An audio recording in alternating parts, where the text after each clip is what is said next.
Hey you guys, and welcome back. So I am very excited to do this video. It's probably taken me about 2 days to kind of gather all of the information. I initially thought that, okay, I'm just gonna put out this information and it'll be a real quick video. But the more I started looking into things, the more I kept finding things.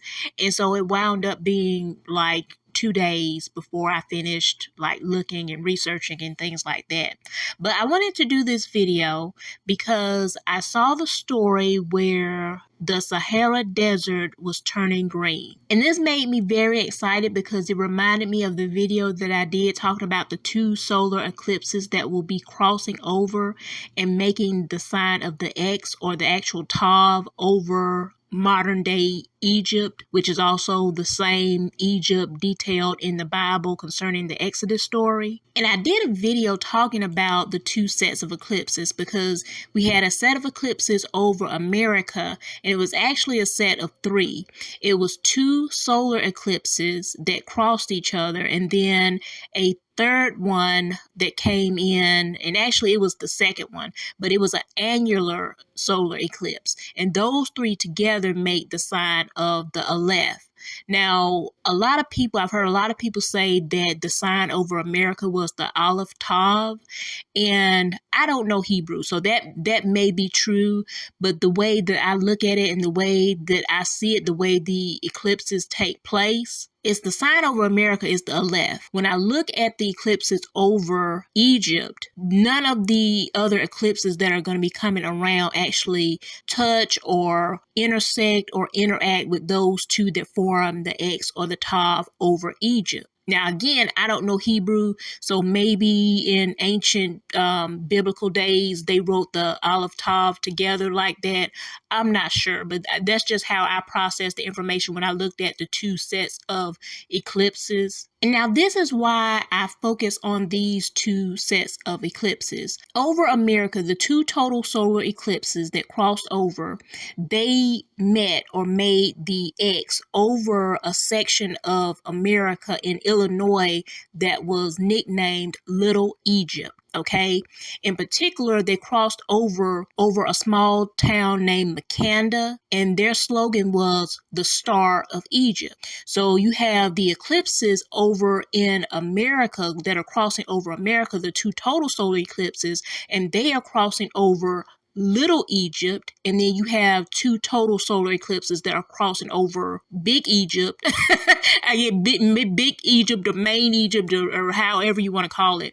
And not only are they crossing over modern day Egypt, but they cross over like each other. They make the sign of the X over the southeastern edge of Egypt, right where Egypt meets the Red Sea. And so given that so many of us are looking for the second Exodus, I just see a lot of things that they just line up, or they seem similar, or they seem to relate to each other. Okay. And so I just wanted to kind of share this information with my brothers and sisters who are in the awakening, who are awaiting the second Exodus, just to share some of this information that I've discovered with you. Okay, so I'm just going to go ahead and jump in. And so the first thing I want to talk about, and I just want to address before I get into some of the other details, is all of the countries where the Sahara stretches across is going to either be in the totality or see a really good chunk of both of these eclipses. It's like right in the general area. It's almost like these two eclipses together kind of make like a little circle or a little loop around those countries.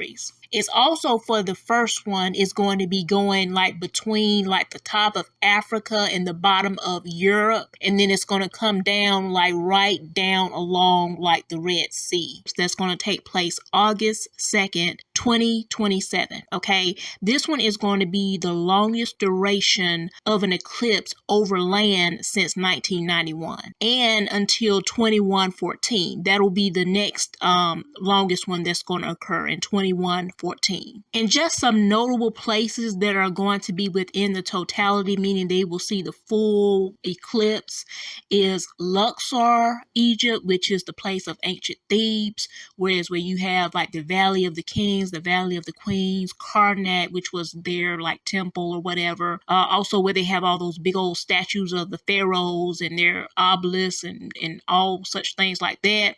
The other one is Mecca. Mecca is going to see 100% of the eclipse, this eclipse.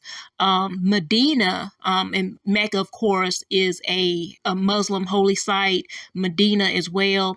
They're going to see about 94% of the eclipse. In one place, and I couldn't really figure out, because I said that the eclipse is going to make the sign of the X at the southeastern tip of Egypt, right where it meets the Red Sea.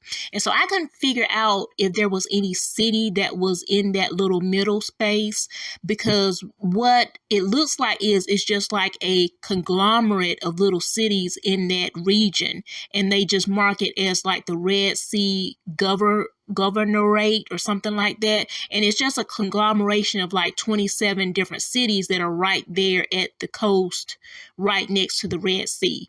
But what I did find out is that there is a place, and it's not really a city, it's like a port that's right there at the coast of the Red Sea, and it's called Berenice Troglodytica. I know I messed that up, but it's spelled, the last word is spelled Triglodytica. And that is the place, and I'm going to speak more about this when I get into talking about the second eclipse in 2034, but that particular place is going to see a totality, meaning it's going to see 100% of the eclipse during both eclipses. So I don't know if that makes it like the midpoint or the middle point of those two eclipses where they meet up, or if there's some other city or whatever that's there, but I know that for both eclipses, this particular place will see 100% of the eclipse for both eclipses.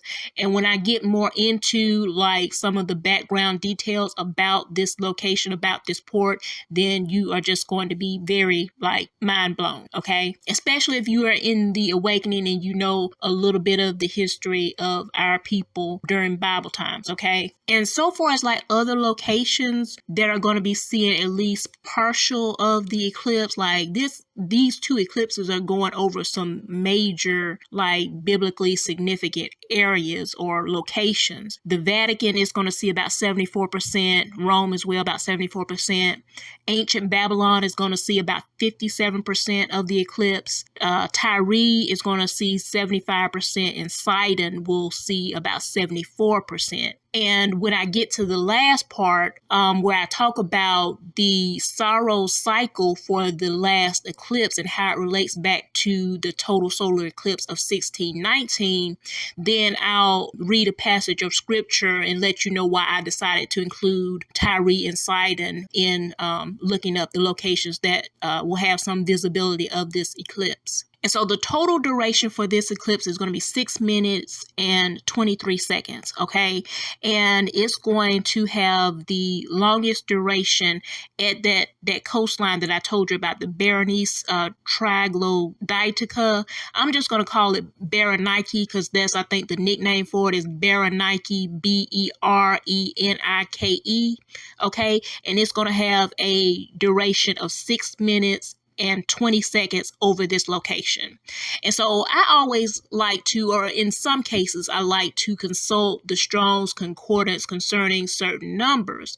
And what I found concerning or surrounding these eclipses, and even the one from 1619, is it brings up some interesting meanings, especially for those of us, again, who are in the awakening and we are awaiting the second Exodus. And so when I look up the Hebrew for the 623, which stands for the 6 minutes and 23 seconds of the total length of the eclipse, the Hebrew word for that is asaph, and it means gatherer. And this is the same asaph that was the scribe, or I guess like the recorder, or the one who did the documentation. And what interested me about this word or about this number is when you scroll down and you look at the scriptures, because I always like to try to read the scriptures and see what they say concerning the word.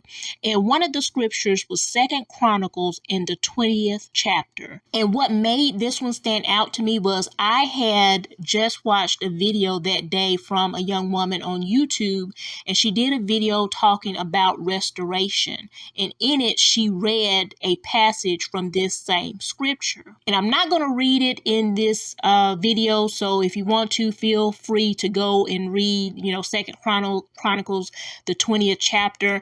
Now, the Greek, the 623 in the Greek is for Apollyon, and it means a destroyer. It can also mean the angel of the abyss, the destroying one, and it's also a Greek translation of the Hebrew word Abaddon. Okay, most people think of it as, a word that means a name for Satan. And the reason why this one is interesting, because this one is referenced in Revelation 9, in particular Revelation 9 verse 11. But if you will remember in Revelation 7, the servants of the Most High are sealed in their foreheads. And the angels who were given the task of hurting the earth and the sea were told, don't hurt the earth, don't hurt the sea, don't hurt the trees, until the servants of the Most High have been sealed on their foreheads. That was in chapter 7. Well, now in chapter 9, those angels have been released to go through and hurt the earth and the sea, and those men and women who do not have the seal of the Most High in their foreheads. Okay, so next I looked up 620, for the 6 minutes and 20 seconds that the full eclipse will be over Berenike. So 620 in the Hebrew means Azanapper, and that's the name of an Assyrian king. And what's so interesting about this Assyrian king is he is the one who brought the people to the land close to where the children of Israel had come back to after captivity, and they were in the process of trying to rebuild the temple. And these people who this king brought back to this region were the ones who were opposing the children of Israel and trying to keep them from building the temple. Now, even though this is how the Bible lists his name, Azanapper, historians believe that he's actually the king by the name of Ashurbanipal, Ashurbanipal. And actually, when I look in my Bible dictionary, it actually also mentions this same king. And it says that he was responsible for capturing Thebes, the place I was telling you about that's in Luxor, Egypt today, that's going to be seeing 100% totality of the eclipse over it. So this Assyrian king captured Thebes and made punitive raids against the Syrians, Phoenicians, and Arabs in 641 BC. He sacked Susa, the capital of Elam, and if I'm not mistaken, I believe that's the same Susa that's mentioned in Esther, in the book of Esther. And so it says, therefore, he is thought to be Azanapper, who the Samaritans claim had brought natives of Elam and Susa to their area. So 620 in the Greek means to leave or leave behind, okay? And that's just self-explanatory. And so the next one that's going to happen is not going to be included in the X, but like I said before, it's not going to touch the 2 total solar eclipses that make the X, but you're going to see, or there's going to be a annular solar eclipse on February 6th, 2027, and it's just going to come across South America, and it's going to go get right to the west coast of Africa, and it's just going to end right there. And so almost the whole entire west coast of Africa is going to see this eclipse, the annular eclipse. Now, the second total solar eclipse that is in the X, or the mark of the Tav, that's going to be over Big Egypt, it's going to start off kind of like a little bit over the edge of Brazil, and then it's going to cross over Africa and then go over into the Middle East and reach over to like China. And now a couple of the places that I wanted to talk about that's going to see totality of this eclipse is one, again, that Berenike coastline that's going to see 100%, and also Persepolis. And I want to talk about that one a little bit later on. But this eclipse is going to be an equinox eclipse. Okay, so it's going to happen the same day as that of the spring equinox. And it's going to last for a total of 4 minutes and 9 seconds. Okay, and I'm going to go over 49 in just a few minutes. And again, major locations are going to be experiencing most or part of this total solar eclipse. Okay, Mecca is going to see 88%, Medina 99%, ancient Babylon is going to see about 84% visibility of this eclipse, Tyre 69%, Sidon 67%, Rome 16%, and the Vatican about 15%. Luxor, again, where, ancient Thebes, Valley of the Kings, Valley of the Queens, Karnak, those big sculptures and statues of the pharaohs, they're going to see about 90% of the eclipse, of this eclipse. So what I found interesting about this location, Berenike, again, I don't know if it's the exact midpoint, but this location, this port,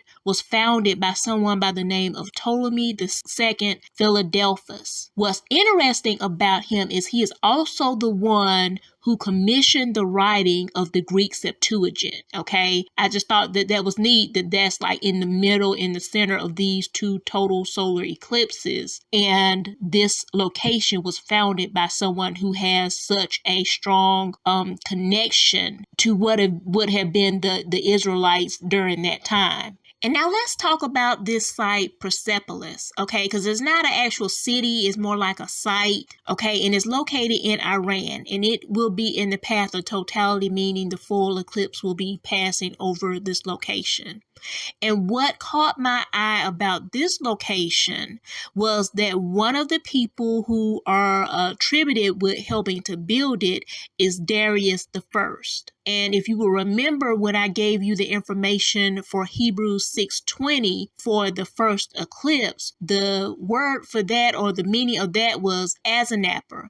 And he was the Assyrian king who was responsible for bringing the people who would go on to oppose the children of Israel from rebuilding the temple when they returned from captivity. And so one of the builders attributed for this place is Darius the First, also Xerxes the First, and Artaxerxes the First. And as a matter of fact, I'm going to read some of this to you because I just love this story, okay? You got these troublemakers, these nosy people trying to go over and stop the children of Israel from rebuilding their temple. And then the king was like, listen, y'all better cut that out. If anybody hinders it, this is what's going to happen to you, okay? So I just want to read a little bit of that for you, okay? And I'm going to read from the Message Bible because I like the way it just cuts through things and just gives you the real rundown of how King Darius laid it out to these busybodies, okay? This is Ezra chapter 6, starting at verse 6. It says, "Now listen, Tadnai, governor of the land beyond the Euphrates,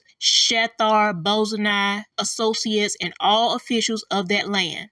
Stay out of their way. Leave the governor and leaders of the Jews alone so they can work on that temple of God as they rebuild it. I hereby give official orders on how you are to help the leaders of the Jews in rebuilding of that temple of God. All construction costs are to be paid to these men from the royal bank out of the taxes coming in from the land beyond the Euphrates, and pay them on time without delays. Whatever is required for their worship, young bulls, rams, and lambs for whole burnt offerings to the God of heaven, and whatever wheat, salt, wine, and anointing oil the priests of Jerusalem request, is to be given to them daily without delay, so that they may make sacrifices to the God of heaven and pray for the life of the king and his sons. I've issued an official decree that anyone who violates this order is to be impaled on a timber torn out of his own house, and the house itself made a manure pit. And may the God who put his name on that place wipe out any king or people who dares to defy this decree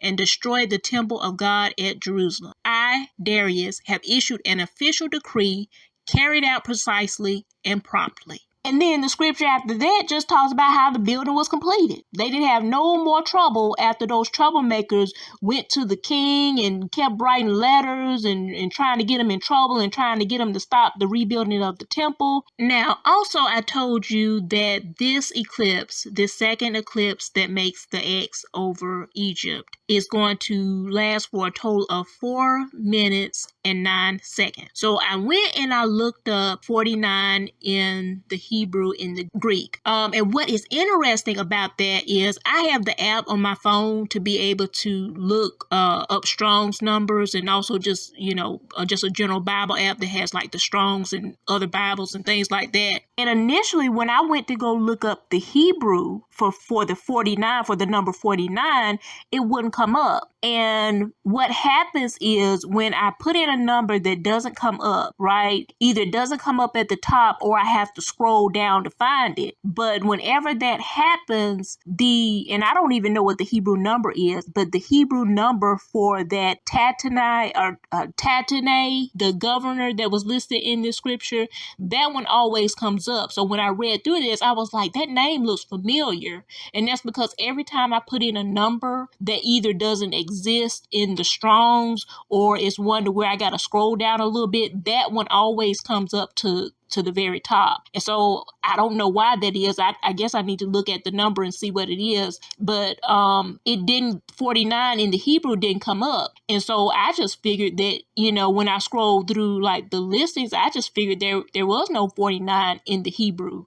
And right before I was getting ready to make this video, I found the Greek, but right before I was getting ready to make this video, I said, well, let me just Google it. And when I Googled it, when I put it into Google, it came right up. And so in this one, I'm going to go over the Greek first, okay? So 49 in the Greek is for the word hagnismos, Hagnismos, and it means purification. In particular, it means ceremonial purification, okay? And I'm just going to leave that right there where that is, okay? Now, the Hebrew for the number 49 is Abishag, and this is the Hebrew woman who was enlisted to be the handmaid for King David in his old age, right? Some of the sources list her as a concubine. I don't know why, because it tells you that he didn't have any relations with her. She was just tending to him in his old age. He couldn't get warm. She would lie next to him to, keep him warm, but they didn't, he didn't have any relations with her. Her name means my father is a wanderer, like to wander, Wander. And what's interesting about Abishag is when Solomon's older brother Adonijah tried to take over the kingship, when Solomon spared his life, after he did that, Adonijah went to Solomon's mother and asked her to ask King Solomon for the hand of Abishag, for Abishag as his wife, which what he was trying to do. And I had to look it up. I was like, well, why would that be considered, so egregious? And it was because since she had been the handmaid of King David, that would have been a way that Adonijah could have tried to, sneak in and invalidate King Solomon's right to rule, or King Solomon's kingship. And so when King Solomon heard this, he understood what Adonijah was trying to do, because after the stunt that he pulled when King David was on, pretty much on his way out, he tried to just go and, get some people together and just take the throne. And so when King David found this out, he went ahead and set it up to go ahead and make King Solomon king. And so after that happened and King Solomon was the king, he spared Adonijah's life. And so then now he comes after King David has passed on. Here he comes trying to figure out a way to usurp King Solomon's authority and usurp his kingship. Okay. And so after then, King Solomon was like, before the day is out, you gonna be gone. Okay. Okay, and lastly, I want to talk about the connection between the total solar eclipse that happened July 11, 1619, and the one that is going to be happening on March 20th, 2034, which will be the second eclipse that makes the Tav or the X over Egypt, like Big Egypt. Okay, so most people in America view around August 1619 as the date when the first set of enslaved Africans got to America and the institution of slavery officially began, August 1619. So there was a total solar eclipse that happened the previous month. And I know that I saw that it was seen in parts of North America, and then it swooped over and it crossed over Africa. And in particular, it crossed over the Congo. So the Congo would have had the longest duration, or what they refer to as the greatest duration and the greatest eclipse. So it would have been over this part of Africa for the longest, and they would have saw like the biggest part of it.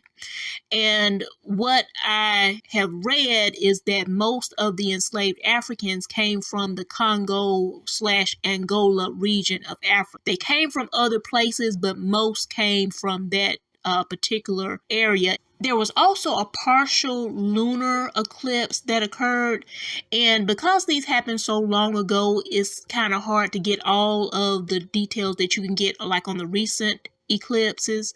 But the reason why I was focused on the total solar eclipse, is because that one is in the same Saros series with the one in March of 2034. So when they're in a series together, it's like these eclipses, they share similarities, they look alike. Like even if they happen in two different areas, when you look at the path or the wave that the eclipse makes, the size of the eclipse, the total duration of the eclipse, they look alike, but they just look alike in different locations.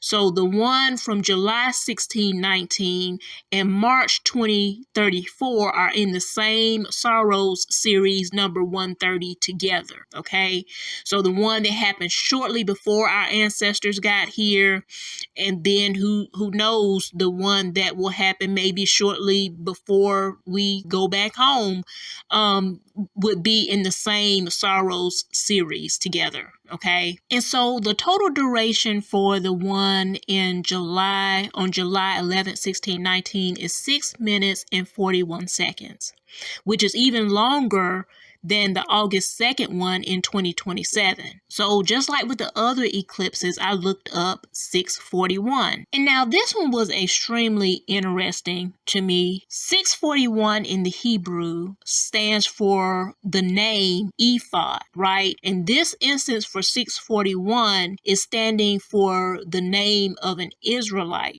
but it's spelled the same, it's pronounced the same as ephod in the breastplate that the priest used to wear. And this number 641 relates back to 646, which is the word that means ephod, i.e. the breastplate of the priests. Now, when I saw the Greek for 641, and I thought about the fact that this is connected to the eclipse, the total solar eclipse that took place right before the official start date of slavery, the transatlantic slave trade in America, or the institution of slavery in America, this really kind of just caught my eye, because 641 in the Greek means aporypto, which means to throw away. Okay, it means to throw away. And when I scrolled down for 646, which is ephod, the word ephod meaning the breastplate of the priest, there are 49 occurrences of this word in the Old Testament where it speaks about the breastplate. And as I told you, 49 means purification, to mean ceremonial purification, and and Abishag, right?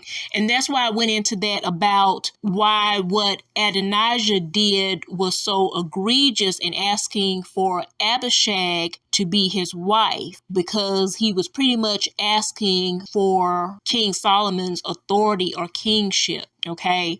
And so when you put all of these together, it's almost like all of that was surrounding the children of Israel, what they had when they were in good standing and doing what they were supposed to do, being, purified, having the purification, having the authority, the breastplate. You can look at Abishag as a part of authority, or a part of, the authority that has been given to you. And then you look at the Greek 641, which means to throw away, right? And you think about that this is associated with that July 11, 1619 total solar eclipse before, the official start date of slavery in this country. It's just kind of a little bit mind-blowing.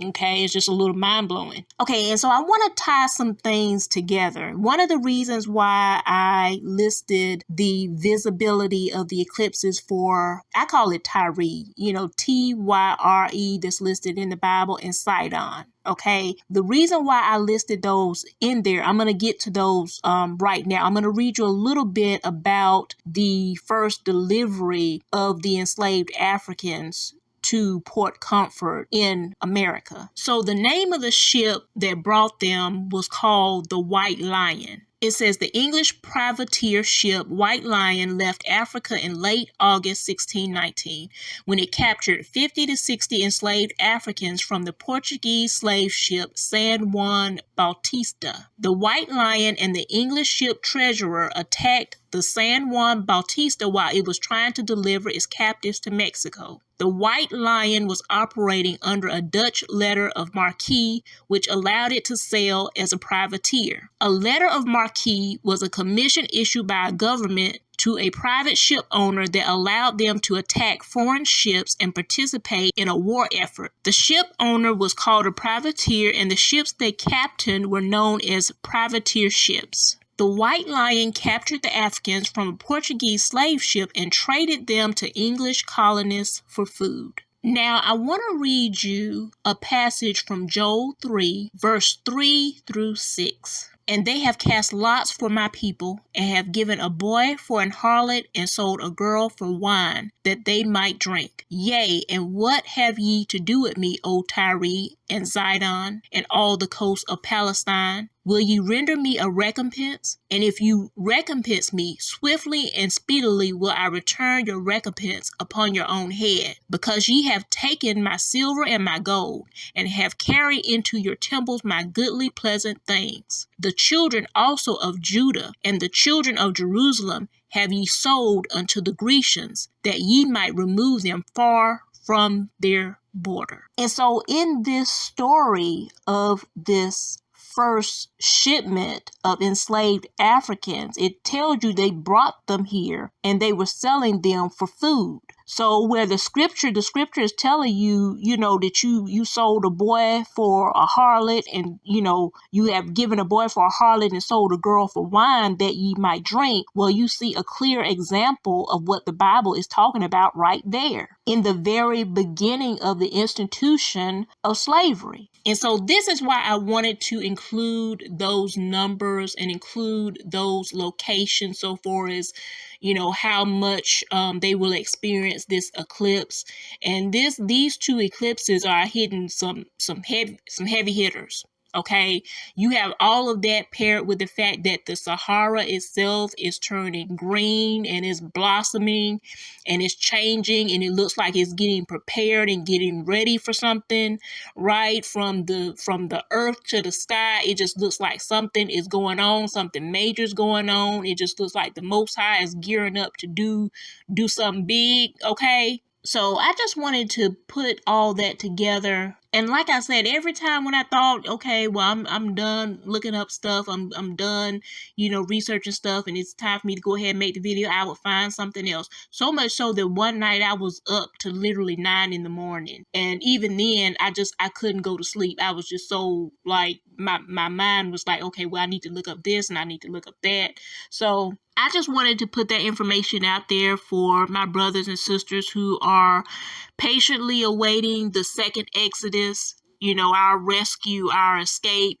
I just wanted to put that together because it just seems to me like it's stuff is moving quick. The land, the sky, everything is gearing up and getting ready for what's getting ready to happen next. So it's just an exciting time to be alive. It's an exciting time to be a son or daughter of the Most High God of Abraham, Isaac, and Jacob. And so hopefully this video will encourage you to continue looking up and looking forward to your redemption, because it is surely drawing nigh. Okay, so I just wanted to put that out there, and I'm going to go ahead and wrap it up and end this here. If you like this video, give me a thumbs up. If you haven't subscribed, please go ahead and subscribe. I'll be so happy to have you. You guys have a great day, and I will see you on the next video. Thanks.